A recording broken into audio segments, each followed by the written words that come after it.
Hey guys, Divyansh, welcome back to another episode of Football Daily. और episode में आगे जाने से पहले huge shout out to OneFootball application. एक ऐसी एप्लीकेशन जहां पर आपको match report, statistics, player record, match commentary, transfer rumours और पोस्ट प्री सारे इंटरव्यूज एक सिंगल क्लिक में मिलते हैं। तो डेफिनेटली डू मेक श्योर कि आप इसको इंस्टॉल करें। मेरे देगा link in the description and be a football fan 24/7।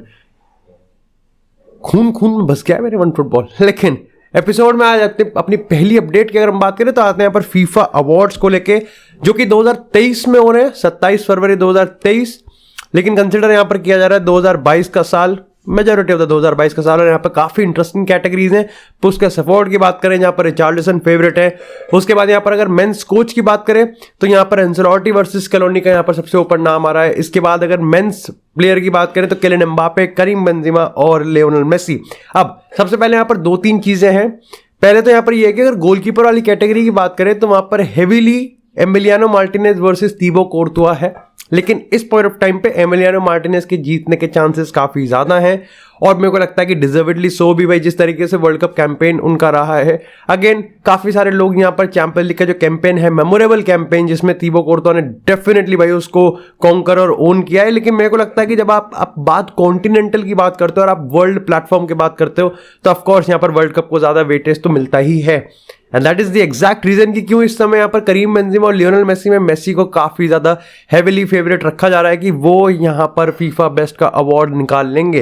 And ultimately यहाँ पर लियोनेल मेसी प्रेजेंट भी होंगे, क्योंकि जो पूरा और ये जो पूरा पार्टी है, ये जो पूरा नृत्य कार्यक्रम है, ये पेरिस में ही होने वाला है और वहीं पर इस समय लियोनेल मेसी भी है। इसके साथ ये अपडेट भी आई है कि रियल मैड्रिड का कोई भी प्लेयर इस पार्टी को अटेंड नहीं करने वाला। अब तुम इसके पीछे भी लगा सकते हो कि इनमें शायद से क्या पता जीते भी ना एंजेलोटी जीते। वैसे अगेन पूरा वर्ल्ड कप का कैंपेन है तो डेफिनेटली यहाँ पर एमिलियानो मार्टिनेज, स्केलोनी या फिर लियोनेल मेसी सारे हेवीली फेवरेट्स हैं। तो ऐसा भी हो सकता है कि रियल मैड्रिड भेजे ही ना अपने प्लेयर्स को, जो क्यों अटेंड तुम यहाँ पर कर रहे हो। और साथ ही यहाँ पर अगर हम बात करें लाइक जो हेवीली जो काफ़ी ज़्यादा कंजेस्टेड आने वाला स्केड्यूल है रियल मैड्रिड का, उसको चलते भी यहाँ पर रियल मैड्रिड कोई चांस ना लेना चाहती हो। लेकिन इसी के साथ अगर बात करते हैं थोड़ी सी स्वदेशी खबर की, तो हाल ही में भैया तुमको पता है इंडियन फुटबॉल लेजेंड और जो इंडियन फॉर्मर कैप्टन है और अपने AIFF के एग्जीक्यूटिव कमेटी के पार्ट भी हैं और पिछले साल प्रेसिडेंट के इलेक्शन भी लड़ा था उन्होंने, भाईचुंग भूटिया। उन्होंने यहाँ पर एक प्रेस कॉन्फ्रेंस में काफी बड़े एलिगेशन लगाए हैं इंडियन फुटबॉल बॉडी पे। उन्होंने यहाँ पर एक कहा कि भाई तुम मुझे बात बता दो कि 2027 का जो एशियन कप हम होस्ट करने वाले थे उस बिड में से इंडिया बाहर हो गई। और फिर यह खबर आ गई कि संतोष ट्रॉफी के सेमीफाइनल और फाइनल, जिसमें अपनी 4 टीमें हैं, वहां पर वो चीज अब सऊदी अरेबिया में होस्ट करवाई जा रही है। तो ये कैसे हो रहा है? मतलब अगर हम शाहजी प्रभा जो आई थिंक शाहजी है, और यहाँ पर अगर हम कल्याण चौबे जी प्रेसिडेंट है उनकी बात करें तो भाई उन्होंने बिना एग्जीक्यूटिव कमेटी के अप्रूवल लिए ये डिसीजन कैसे ले लिया? अब इसके काउंटर में सबसे पहले तो यहाँ पर AIFF यानी कि अगर हम बात करें जनरल सेक्रेटरी और यहाँ पर प्रेसिडेंट की बात करें तो उन्होंने कहा था ऐसी बात बिल्कुल भी नहीं है। हमारी जो कोर कमेटी की मीटिंग होने वाली थी नवंबर 15 if I am not wrong, उन्होंने उसके स्केड्यूल में और टाइम टेबल में लिखा था कि भैया ऐसी बात है, हम इन मुद्दे पे चर्चा करेंगे, लेकिन हमारे पास टाइम नहीं था और टाइम की कमी के कारण हमको उनके अप्रूवल के बिना, मतलब ऑन फेस जो इन प्रेजेंट ऑफलाइन जो मीटिंग थी उसमें अप्रूवल के बिना ही हमको यहाँ पर आगे बढ़ना पड़ा। बल्कि उन्होंने ये चीज जरूर कही थी कि मैंने मेल कर दिया था और मेल पे सबको वोटिंग करनी थी। तो डेफिनेटली यहाँ पर एलिगेशन लग रहे हैं और उस पर काउंटर एलिगेशन लग रहे हैं। लेकिन मुद्दा तो है, चीजें फिशी तो है कि आपने 2027 में आपने एशियन कप को बिड हटा दिया और फिर आप सऊदी अरेबिया में करवा रहे हो। और 2027 का बिड इस समय कौन जीत रहा है? मोस्ट प्रॉब्ली सऊदी अरेबिया जीत रहा है। लेकिन एक चीज कंफर्म और लग रही है मेरे को कि डेफिनेटली भाईचुंग भूटिया जिस तरीके से एग्जिस्टिंग बॉडी है उससे बिल्कुल भी नहीं मानते। चाहे आप हाइप की बात करो, 2047 का जो विजन है इंडियन फुटबॉल लेके बैठी है, वो फिर भी यहां पर इस चीज से एग्री नहीं करते हैं। देखते हैं आगे क्या होता है। लेकिन इसी के साथ अगर बात करते हैं थोड़ी सी अल नसर की, तो सबसे पहले तो भाई आज अल नसर का मैच है, अल नसर वर्सेस दमक, और क्रिस्टियानो रोनाल्डो यहाँ पर once again will be captaining the team. साथ ही अगर अल नसर की टीम ट्रांसफर रूमर्स की बात करें तो सर्जियो रैमोस की सिचुएशन पे काफी खास मॉनिटर किया जा रहा है, वहीं सर्जियो बुस्केट्स की भी। लेकिन again it really needs to be seen कि वो इस ट्रांसफर को एग्जीक्यूट कर भी सकते हैं, नहीं कर सकते हैं। साथ ही यहाँ पर आने वाले टाइम में आई थिंक जेक पॉल या फिर लोगन पॉल किसी की कोई फाइट है और उसमें क्रिस्टियानो रोनाल्डो चीफ गेस्ट के तौर पर भी जाने वाले हैं। लेकिन इंपॉर्टेंट बात यह थी कि भाई अगर हम चैंपियंस लीग की बात करें या फिर अगर हम चैंपियंस लीग से पहले अगर मार्सेलो की बात करें तो ये काफी हेविली रूमर्ड था कि क्रिस्टियानो रोनाल्डो मार्सेलो को अल नसर में चाहते थे, लेकिन अल्टीमेटली ऐसा कुछ भी ट्रू नहीं हुआ। यहाँ पर मार्सेलोना ने अपनी जर्नी जहां से स्टार्ट करी थी ब्राजीलियन का फ्लोरोमिन से, उन्होंने उसके लिए ही वापस से साइन कर लिया है। तो पूरा का पूरा सर्कल का जो चक्का है वो यहाँ पर मार्सेलो कंप्लीट करते हुए दिख रहे हैं। ऐसे यार एक लास्ट डांस शू हो जाता तो मजा सा आ जाता। लेकिन बात करते हैं यहाँ पर चैंपियन लीग की, और जिस तरीके से भाई पहले नॉकआउट से जिसका पहला लेग था उसके कंप्लीट होने के बाद यहाँ पर चैंपियन लीग ऑड्स के जो वापस से चांस जो लाइक रैंकिंग्स हैं उसको रीशफल किया गया है, और अल्टीमेटली रियल मैड्रिड अब नंबर 1 क्लब है चैंपियन लीग जीतने के लिए। दिस इज इनक्रेडिबल, क्योंकि 5वें नंबर पर रखा हुआ था और यहाँ पर सेकंड नंबर पे रखा गया नेपोली को। उसके बाद की जो लिस्ट है वो आपके सामने इस समय स्क्रीन पे है, लेकिन पर्टिकुलरली इस समय रियल मैड्रिड फेवरेट बताई जा रही है चैंपियन लीग जीतने के लिए अकॉर्डिंग टू परफॉर्मेंस और यहाँ पर जिस तरीके से स्टैटिस्टिक्स हैं। तुम इस चीज में बिलीव करते हो? देखो यार कायदे से सही बात बताऊं तो वो होता है ना, जब तक रियल मैड्रिड है तब तक चैंपियन लीग उनका है, लेकिन वही चीज होती है कि मैं यार ना फटती तो है चौड़ है, लेकिन फटती भी जरूर है। लेकिन इसी के साथ यार बात करते हैं आप थोड़ी सी पीएसजी के ड्रामों की। तो भाई देखो it's PSG is money, YouTube money. देखो हाल ही में होता है यहाँ पर यह है कि एक ट्रेनिंग सेशन में ये ले पेरिसियन और ले क्विप ने कंफर्म किया कि मेसी और विटीनिया के बीच में थोड़ा सा पंगा हो गया था, और इसके पीछे की कहानी सिर्फ इतनी थी कि विटीनिया ने मेसी को ट्रेनिंग में काफी हार्श चैलेंज किया था, और अल्टीमेटली मेसी ने ये चीज विटीनिया को मुंह पे बोली थी कि उनको ये चीज पसंद नहीं आई, किस इंटेंसिटी से यहाँ पर उन्होंने टैकल किया था।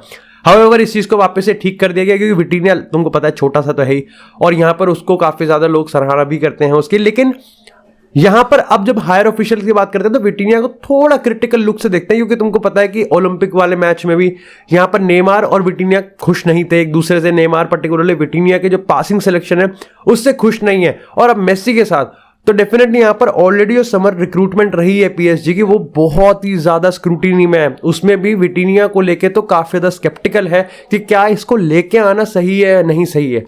खैर जब बात यहां पर मेसी वर्सेस विटीनिया की हो ही रही है तो ट्रांसफर को भी एक बार छू लेते हैं, जब व्यूज ले ही रहे हैं तो अच्छे से तुमको खबर भी दे देते हैं।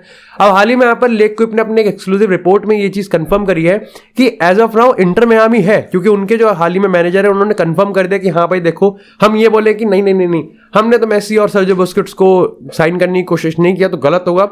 अल्टीमेटली ये भी बताया गया कि लियोनेल मेसी की प्रॉपर्टीज हैं फ्लोरिडा में बहुत सारी, और यहां पर उनकी वाइफ एक अच्छा खासा बूस्ट हो सकती हैं यहां पर उनको परस्यू करने के लिए। लेकिन अभी यही कंफर्म किया गया कि बायर्न म्यूनिख का जो लेग है ना, अगर उसमें पीएसजी आर पार चली गई तो शायद से मेसी रुक जाए, और अगर वहां से बाहर हो जाती है तो अल्टीमेटली मेसी पीएसजी को छोड़ सकते हैं, जिसमें इंटर मियामी भी आ जाती है और फिर यहां पर बार्सिलोना भी है, मैनचेस्टर सिटी है। लेकिन सिटी फाइनेंशियली कैसे कोप अप करेगी और कहां जगह बनाएगी ये देखने वाली बात है। जैक ग्रिलिश है एंड अगेन जैक ग्रिलिश है, फिर फिल फोडन है, ऑलरेडी फिल फोडन को टाइम नहीं मिल रहा है, तो ये देखने वाली बात है। लेकिन इसी के साथ बात करते हैं थोड़ी सी लिवरपूल की। तो भाई लिवरपूल यहाँ पर जो अपने ट्रांसफर टारगेट्स हैं उसका जो खाका है वो तैयार कर रही है, और इसमें मैथ्यूस नूनेस है, बेलिंगम है और ग्रावनबर्ग है। ये सारे प्लेयर्स हैं जो कि इस समय जर्गन क्लॉप ट्राई कर सकते हैं लेके आने के लिए।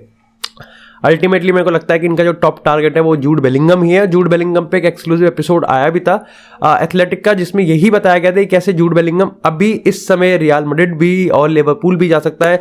लेकिन हमको ये चीज नहीं भूलनी चाहिए कि मैनचेस्टर यूनाइटेड में अगर कतर वाला टेक ओवर हो गया तो यूनाइटेड के पास भी पैसे होंगे, और अल्टीमेटली यूनाइटेड का जो पूरा का पूरा सिस्टम है, जो पूरा खाका है, जो पूरा तरीका है रिबिल्ड का, वो भी बहुत ही ज्यादा अट्रैक्टिव है और बेलिंगम को भा भी सकता है। खैर भाने को तो खैर रियल मैड्रिड का भी भा सकता है, लिवरपूल का ही भा सकता है। लेकिन उस रिपोर्ट में लिखा गया था कि लिवरपूल के जो डाउनफॉल हुआ ना, करंट डाउनफॉल, उसका कुछ खास ज्यादा फर्क पड़ेगा नहीं।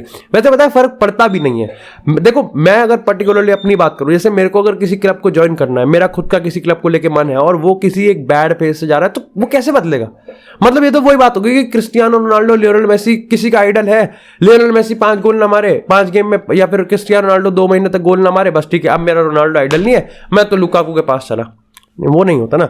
लेकिन इसी के साथ बात करते हैं थोड़ी सी मैनचेस्टर यूनाइटेड की। तो भाई डेफिनेटली यहां पर ईएफएल कप की अगर बात करें तो सबसे पहले तो एक उड़ती उड़ती खबर आई है, अब आई थिंक वॉलेटाइल भी हो सकती है, कि यह है कि एरिक टेन हैग ने जो परेड का रखा है उसको कैंसिल कर दिया है। उन्होंने कहा कि अगर मैनचेस्टर यूनाइटेड ईएफएल कप जीत जाती है तो यहां पर परेड नहीं होगी। जब तक परेड नहीं होगी, जब तक एक ही सीजन में हम लोग 2 ट्रॉफीज नहीं जीतने वाले, तो उसी के बाद यहां पर मैनचेस्टर यूनाइटेड एक परेड को ऑर्गेनाइज करेंगे। And this is the example of mentality. ये मेंटालिटी का प्राइम एग्जांपल है कि क्यों एरिक टेन हैग भाई उनको और फाइट करवा रहा है, और इंटेंसिटी उनको और इंटेंसिटी के साथ कुछ अचीव करने की जो भूख है ना भाई, वो उनके अंदर घुसेड़ रहा है।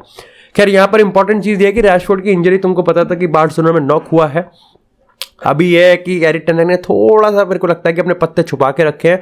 हाउएवर अगर हम यहाँ पर मार्केट न्यूज की बात करें तो उनको यही लग रहा है कि Marcus Rashford would be available for Newcastle clash, जो कि बहुत ही ज्यादा इंपॉर्टेंट है। मतलब नहीं कर सकते यार, हेवीली फेवरेट्स हैं जीतने के लिए, लेकिन अगेन चांस नहीं लेना, बिकॉज ट्रॉफी भाई चाहिए ही चाहिए। लेकिन इसी के साथ यार बात करते हैं थोड़ी सी बार्सिलोना की। तो भाई बार्सिलोना में सबसे पहले तो भाई अंसु फाटी इंजर्ड हो गया, और ये बहुत गलत टाइम पे इंजर्ड हुआ, क्योंकि आपको पता ही है कि अंसु फाटी यार बहुत ज़्यादा स्क्रूटनाइज्ड हो रहा है अपनी परफॉर्मेंस को लेके, और उसके फ्यूचर को लेके भी कहीं ना कहीं बार्सिलोना को एक बहुत बड़ा डिसीजन बनाना है। हाउएवर अभी तक तो खैर ज़ावी बहुत ज़्यादा सपोर्टिव रहा है, और अंसु फाटी भी सपोर्टिव रहा है अपने और बार्सिलोना के इस पार्टनरशिप को। लेकिन एक चीज़ जो कन्फर्म दिख रही है वो यहाँ पर यह है कि एज ऑफ नाउ अभी हाल ही में ये चीज़ कन्फर्म की गई थी कि लेवेंडोव्स्की यहाँ पर बार्सिलोना में थोड़ा सा अंसु फाटी को लेके नाखुश है। अभी हाल ही में ये चीज कंफर्म करी गई थी कि यार मैनचेस्टर यूनाइटेड की जो परफॉर्मेंस था ना, वहां पर लेवेंडोव्स्की पर्टिकुलरली अंसु फाटी से खुश नहीं था। खैर ये चीज आप इससे मत छुपा लेना कि लेवेंडोव्स्की अंसु फाटी को ब्लेम तो कर सकता है कुछ परफॉर्मेंस के लिए या फिर कुछ डिसीजन के लिए, लेकिन उसकी खुद की परफॉर्मेंस इस समय काफी ज्यादा क्रिटिसाइज की जा रही है। अब इसमें देखो परफॉर्मेंस तो लेवेंडोव्स्की खराब थी, और उसको ये चीज टर्न अराउंड करनी पड़ेगी। बाकी that's it for this episode guys. I hope आपको एपिसोड पसंद आया हो। एपिसोड पसंद आया तो एपिसोड को लाइक करें, चैनल को सब्सक्राइब करें। आपकी तरफ फुटबॉल से एक्सक्लूसिव कंटेंट चैनल पर मिलता रहेगा। तब तक के लिए stay tuned, stay safe, and I will see you in next episode.